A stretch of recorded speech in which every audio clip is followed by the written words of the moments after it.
अर्थी 28 जानेवारी 2026ला VCR कंपनीच्या संचलित विमानाचा अपघात झाला। VSR कंपनीच्या असलेल्या विमानाचा अपघात झाला। त्यामध्ये महाराष्ट्राचे नेतृत्व अजितदादा पवार यांचा दुर्दैवाने मृत्यू झाला। यामध्ये जनतेमध्ये तीव्र नाराजगी आणि त्याप्रमाणे दुःखाचं वातावरण, संशयाचं वातावरण निर्माण झालं।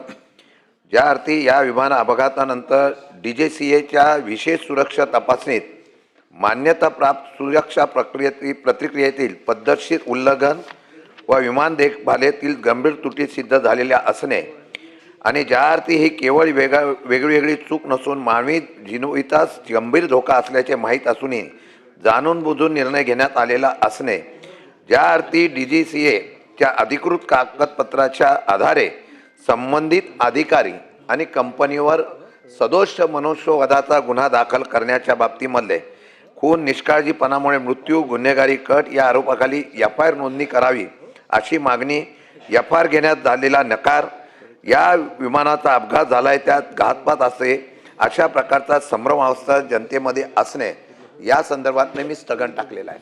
सभापती महोदय, या महाराष्ट्रामध्ये 1 महिन्यापूर्वी या महाराष्ट्राचं एक नेतृत्व स्वर्गवासी अजितदादा यांचा दुर्दैवाने मृत्यू झाला। यावर फार मोठ्या प्रमाणात महाराष्ट्रामध्ये दुःख झालं। महाराष्ट्रामध्ये एक शोककळा पसरली। सर्वांनी आपल्या भावना व्यक्त केल्या। माझं म्हणणं आहे, याच का मी राजकीय मुद्दा म्हणून मी या ठिकाणी हा मुद्दा मांडलेला नाही। ज्या काही परिस्थिती निर्माण होते त्या परिस्थितीच्या आधारावर अनेक प्रश्न उभे राहिलेले आहेत।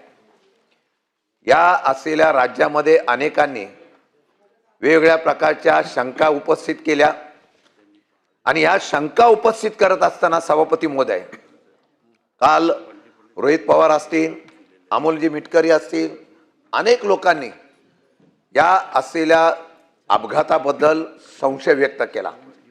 दिल्लीमध्ये सुद्धा रोहित पवारांनी या संदर्भातलं प्रेझेंटेशन केलं।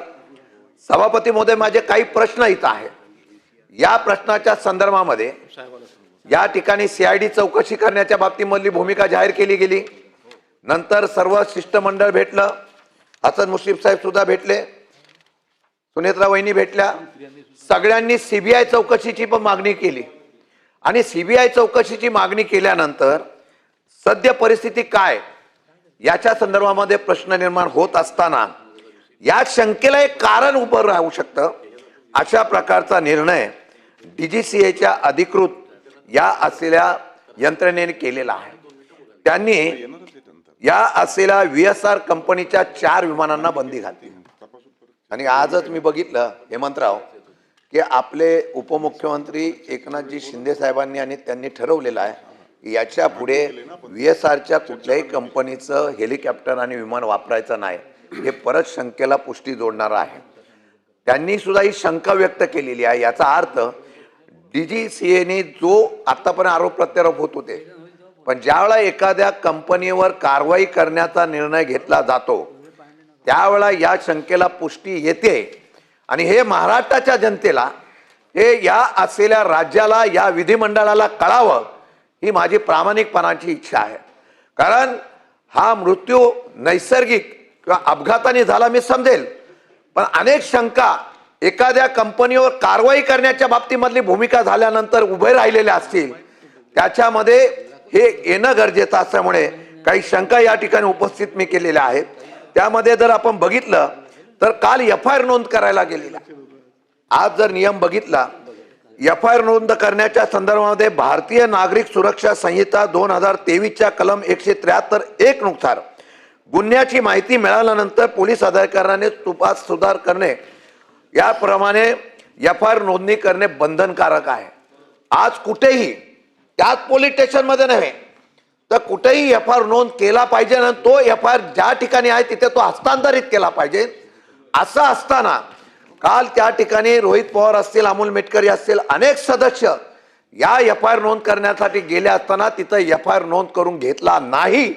हे खरं म्हणतात अशा प्रकारचं एक कारवाई पोलीस डिपार्टमेंटकडून झालेली आहे। जर एखाद्या राज्याचा प्रमुखाचा एफ आर नोंदला घेतला जात नाही, शंका व्यक्त केलेली असेल त्याचा एफ आर नोंद केला जात नसेल, तर हे सर्वात मोठं दुर्दैव आहे. आणि आता मी निषेध करतो. आणि हे करत असताना आज बारामतीमध्ये सुद्धा एफ आय आर नोंदवत करण्यासाठी रोहित पवार असेल आणि बाकीचे योगेंद्र पवार वगैरे बारामतीची सर्व जनता जी अजित पवारांवर आणि पवार साहेबांवर प्रेम करते ते तिथे जाऊन बसलेले आहेत. अजूनपर्यंत एफ आय आर नोंद झाला काय मला माहीत नाही, पण नियम असताना सुद्धा एफ आय आर का नोंद केला नाही, परत शंका निर्माण होते. आणि त्याच्याच बरोबर सर्वोच्च न्यायालयाने ललिता कुमारीच्या विरुद्ध उत्तर प्रदेश शासन 2014च्या 2 SCC 1 या प्रकरणात स्पष्ट केले आहे, सज्ञ गुन्ह्याची माहिती मिळाल्यावर एफ आय आर नोंद करणे अनिवार्य आहे. अशा पोलिसांनी का एफ आय आर नोंद केला नाही याचा खुलासा सुद्धा होणं गरजेचं आहे. आणि या संदर्भामध्ये माझी विनंती आहे की विमान कंपनीची निष्काळजीपणा झालाय का, तर झालाय. त्यामध्ये अनेक लोक आहे, वैमानिक बदलला, तो वैमानिक का बदलला, तो वैमानिक होता त्यांनी इन्शुरन्स काढला होता का, अनेक प्रश्न उभे राहिलेले आहेत. CCTV फुटेज मिळावे अशा प्रकारची मागणी केली गेलेली आहे. CCTV फुटेज मिळाले नाही. ते 2 वैमानिक अजून कुठं आहे, त्यांची त्याच्या पद्धतीने चौकशी सुरू झाली काय, CID चौकशी ब्लॅक बॉक्सचं आज टीव्हीवर मी बघितलं, ब्लॅक बॉक्सचं आत्ता सांगितलं ब्लॅक बॉक्स सुरक्षित आहे दादा. आज पाहिलं म्हणजे इतके दिवस मागणी करतायत, कोण जळालं म्हणतंय, कोण बोलतं अर्धवट जळालं, कोण म्हणतं सुरक्षित आहे. आज पहिली वेळ ज्यावेळेला बारामतीला आंदोलन करण्याच्या बाबतीमधली भूमिका घेतली आणि हे नुसते बारामती पुरतं राहणार नाही, पूर्ण महाराष्ट्रामध्ये हा लोन पसरेल. ह्यात राजकारण आम्हाला आणायचं नाही. आम्ही जे सांगतोय हे सत्य परिस्थिती असताना ते एकदा खुलासा होणं गरजेचं आहे.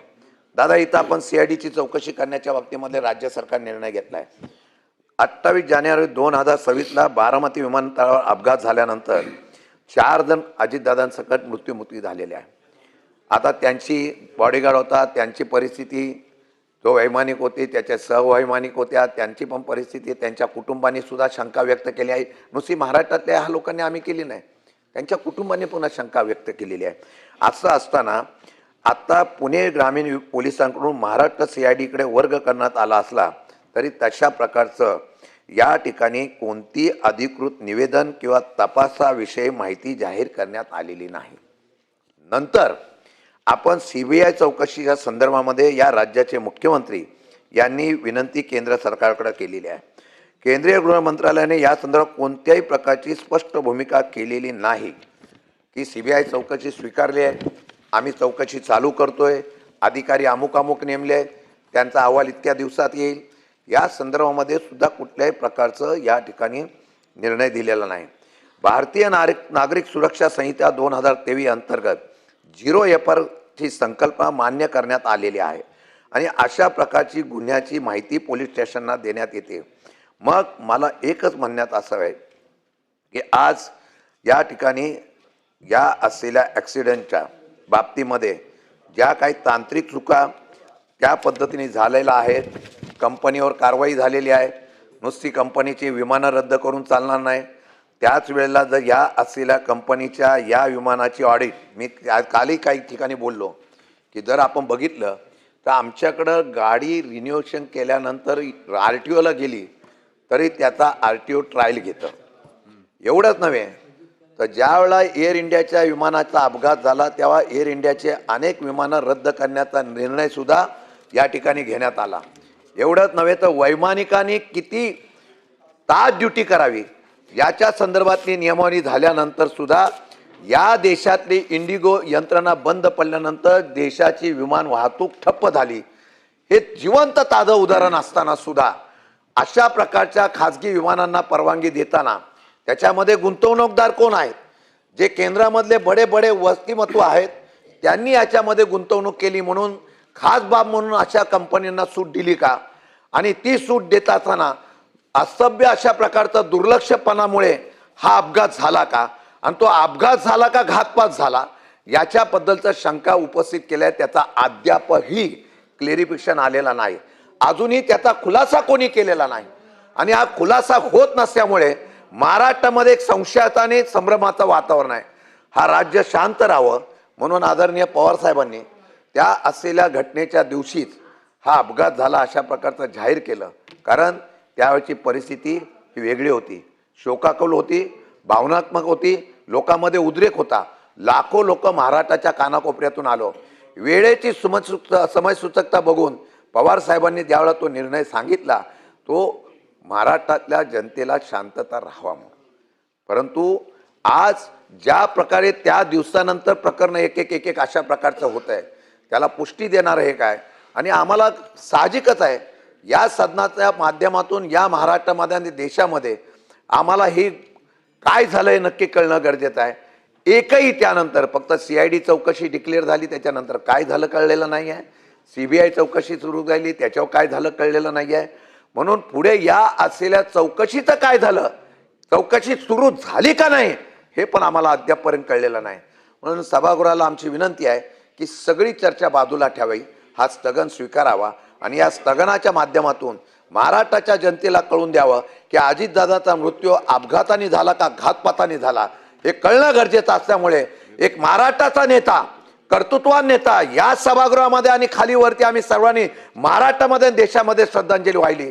अनेक लोक आले, उद्योगपतींपासून गरीब जनता सगळी आली होती आणि त्यांनी श्रद्धांजली वाहिली. त्या नेत्याला आम्ही मुकलेलो आहोत.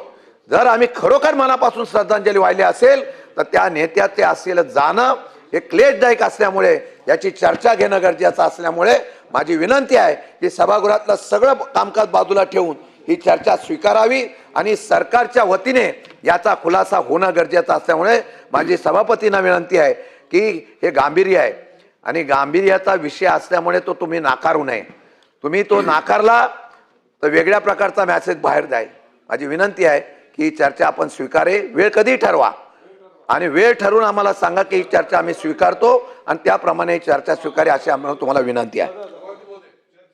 माननीय या संदर्भामध्ये शशिकांत शिंदे साहेब यांनी 93 दिनांक 28 जानेवारी 2026 रोजी राज्याचे माननीय उपमुख्यमंत्री श्री अजितदादा पवार व इतर कर्मचारी यांचा विमान अपघातात झालेला दुर्दैवी मृत्यू या संदर्भामध्ये दिलेली सूचना जरी अमान्य केली असली तरी विषयाचं गांभीर्य विचारात घेता तसेच राज्यातील एकंदरीत जनतेची व सभागृहाची भावना अतिशय तीव्र आहे आणि म्हणून या विषयावरती शासनाने निवेदन करावे आणि सदनासमोर आणि राज्यासमोर वस्तुस्थिती आणावी अशी मी निर्देश देत आहे.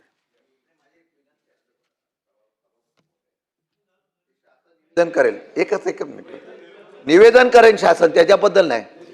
काही लोकांना अजून पण काही माहिती द्यायची असेल तर आपण चर्चा स्वीकारा आणि त्याच्या चर्चा झाल्यानंतर निवेदन देऊन द्या, आमची त्याला हरकत नाही. म्हणून माझं म्हणणं असं आहे की निवेदनाच्या अनुषंगाने जे काय उपस्थित होईल चर्चा स्वीकारतायत ते चर्चा नाही दिली, निवेदन दिलं, शासनाने निवेदन करावे या संदर्भात.